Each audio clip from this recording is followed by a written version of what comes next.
It's the Treasury Department versus the big banks. Our government is pushing 3 of the biggest U.S. banks for doing a subpar job, in its opinion, of course, in allocating funding under the Home Affordable Modification Program. The government's punishment? Withholding money to the banks. Here now are my freedom fighters, Fox business anchor and my colleague, Chris Cotter, executive director of the Independent Women's Forum, Nicole Neely, and Newsday columnist and Freedom Watch regular, Ellis Hennigan. Ellis, does the government belong in the business of giving banks this money in the first place? Well.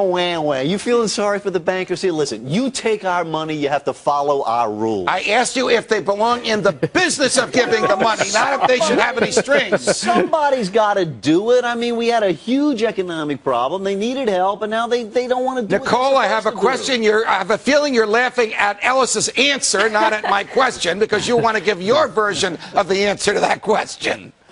No, absolutely not. The government should not be in the business of giving this money. And unfortunately for the banks, he who pays the piper calls the tune. So this is, you know, they got into this mess, but they shouldn't have been there in the first place. Nobody can feel sorry for these banks, right? Oh, I don't feel sorry for the banks because she was right. I mean, they got themselves into this mess by having lower lending standards. And the banks also, by the way, contractually agreed to be a part of this HAMP program, which is terrible to begin with. Now, they may have been coerced or they might have had their arms twisted to become a part of this, but they signed on the dotted line. Can the government decide what is a reasonable mortgage and what are reasonable standards for a mortgage, or should the free market decide I don't think the government should decide that, but the banks got themselves into trouble. The banks took the bailout money, and the banks also signed on to this program, which is a terrible program. I'm going to give you this softball. It is the law of the land when the government gives out money with strings. If you take the money, you accept the strings. Okay. The Supreme Court has accepted that. Sure. We also know that a lot of the Wall Street crowd are pigs. They just want money. They don't care where it comes from. So I'm starting to sound like you? You sound very reasonable. Shouldn't the free market regulate this stuff? Why should the government be in the business of bailing out anybody? Well, if we could start over, you'd be right. And maybe someday in the future, you'll be right about it. But now we're in the middle of this morass, and I don't think we can just say, hey, banks, go rape, pillage, and plunder your customers. I don't think we want to say that. Should the banks be in a position, Nicole, to decide what the standards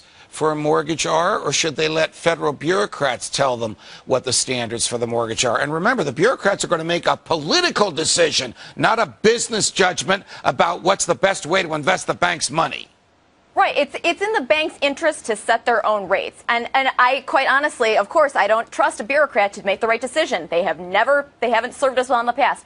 I think it's interesting to see that we have created this labyrinth code of regulations and who's paying back who. Not even the bureaucrats know what's going on. So no one can keep these rules straight. This is ridiculous. There's too much government intervention, and it's too confusing. All right, staying on housing, but here's the latest wrinkle in this. Is home ownership a right or a good?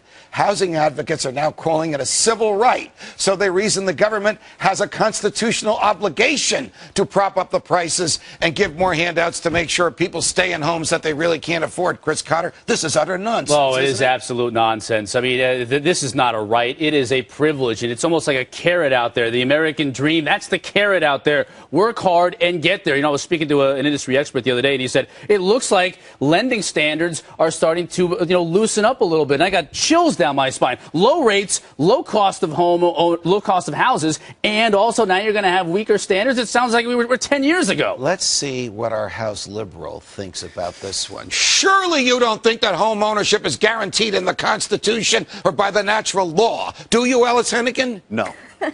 But it doesn't end there, though. All right, I do think no. I mean, the law is pretty clear. You don't have a legal constitutional right to a house. On the other hand, we are decent people, and we do not want our fellow citizens living in hobo We're going to be charitable with other people's money? Is that what you're going to give me? Let's start with ourselves, but government does have some role in creating things like homeless shelters. You know what? That mortgage subsidy that we all love is a bit of a handout, isn't it? When the government, Nicole, established a law in the Carter administration which forced the banks to loan 10% of their portfolios into neighborhoods and to borrowers who ordinarily wouldn't qualify by the loan standards. That was done because Jimmy Carter thought it would be part of the American dream to give everybody the opportunity to own real estate, except that many of them couldn't afford the real estate, and many of the loans went bust, and the real estate went fallow, and the banks lost money because the government put its ugly finger on the scale. Am I right?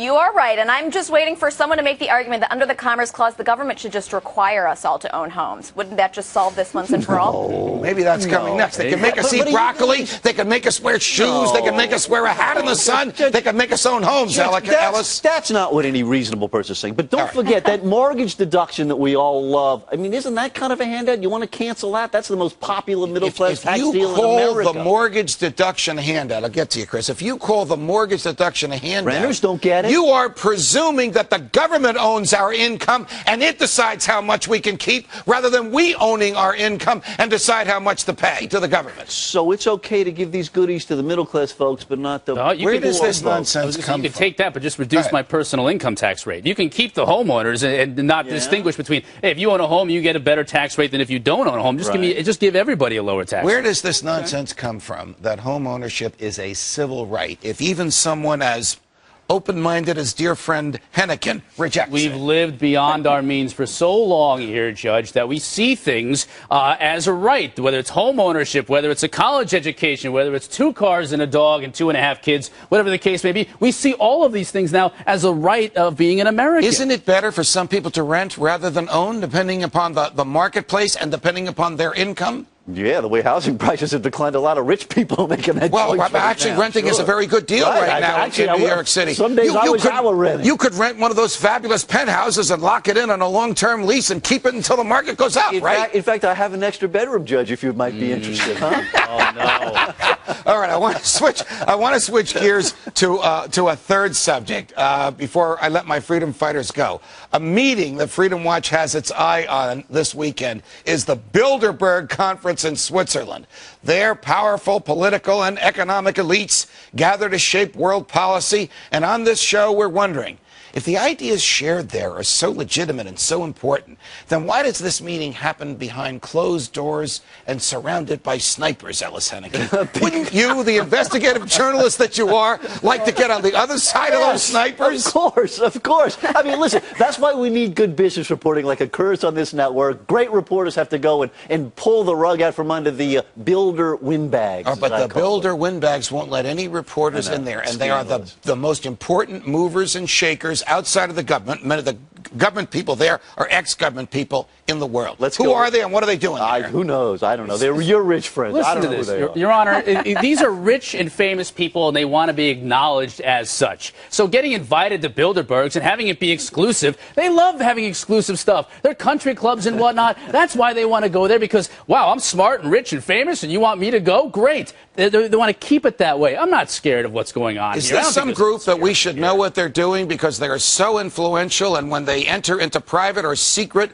or unwritten agreements among themselves as to what they're going to do to influence politics and influence banking, they in fact do influence politics and banking on the basis of the agreements made at this hotel in Switzerland, Nicole? Well, possibly, but maybe that's another reason why we just need to shrink the size of government so these people have less influence. See you at dinner at Boulay. That's what they'll be talking about this, as soon as who are they? Who are they? Oh, they're CEOs, they're former CEOs, they're former politicians. They're former chairs of the Fed. Look, they're David There's Rockefeller. a few heads of royal families. Well, yeah, okay, there might be good ideas that come out of this. Why not share knowledge? Okay. Why not build relationships that at some point in time might be able to help you? Hang on, Nicole. The Queen of Spain, John D. Rockefeller, Google CEO Eric Schmidt, former United States President, which one will be there? Bill Clinton, Ben Bernanke, Tim Geithner, the former chairs of the Federal Reserve. Are you worried about what agreements they might enter into at Bilderberg? I think it's funny that this is presented as this big capitalist controversy because to me, these people aren't capitalists. So, yes, I am worried what they will do. But again, I think, A, transparency is good, and then B, we just need to give them less influence. Transparency good with this crowd? Wouldn't you really like to be there and know what's going on? Yeah, the only way I'm going to get there is if I get a day rate with the catering staff. All right, well, put that aside. Put that aside. You are a serious, although self-effacing investigative journalist whom we love to have here. I would bring a tape recorder if I was on the catering staff. We would also love to have you there. What do you think they're talking about? What do you think they want to accomplish by their secret meetings of high-powered people? I mean, there are a lot of serious issues in terms of free trade, in terms of monetary policy. I mean, there's good stuff for them to talk about. But listen, I'm a reporter first and foremost. Yeah, I'd like to be sneaking in the room, of course. But just for that reason, I mean, if any of these ideas these dangerous ideas that are brought back to the United States that want to be put into law, as soon as they're mentioned on the floor of the House or the Senate, we're all going to know about them and we're all going to be up in arms about them. All right. So it's not that dangerous. It's just a think tank. Suppose Google and the Federal Reserve and the Treasury Department and Bill Clinton decide that housing is a civil right, and they come back to the United States and start fomenting that idea all over the place. Is it good that we don't know what they're doing, or is it bad that we don't know what they're doing, Nicole? Why are you guys laughing at that? It's a legitimate question.